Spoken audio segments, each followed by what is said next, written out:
Shalom. Uyu ni umunsi wa 219 muri uyu mwaka. Ni tariki ya 7 ukwezi kwa 8 2023. Turashimira Imana kubw'ubuntu bwayo n'imbabazi zayo nyinshi. Cyumweru gishya duhawe.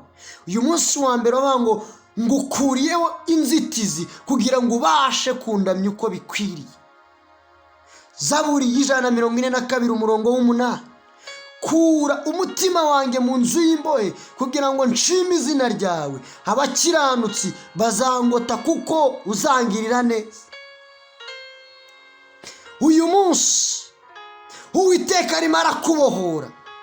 Arabohora intekerezo zawe, arabohora umutima wawe, arimo arabohora ubuzima bwawe, arabohora imibereho yawe.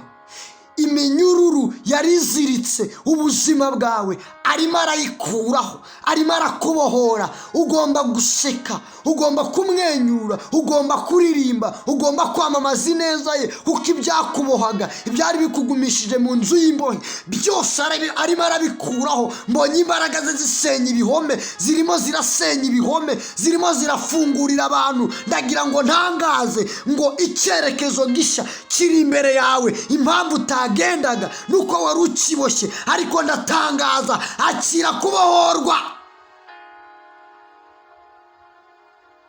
Bohoka.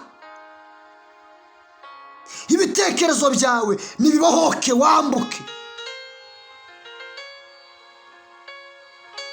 Ramya Imana byuzuye, utandukane n'ubuzima bw'iziringa mu cyaha, uboshye akana gato kagenda mu bunyerere.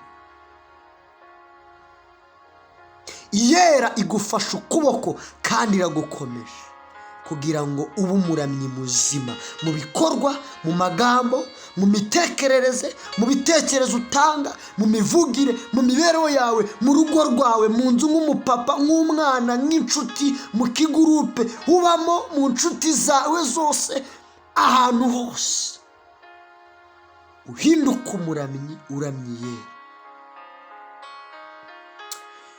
Tukuzamura icyubahiro Papa,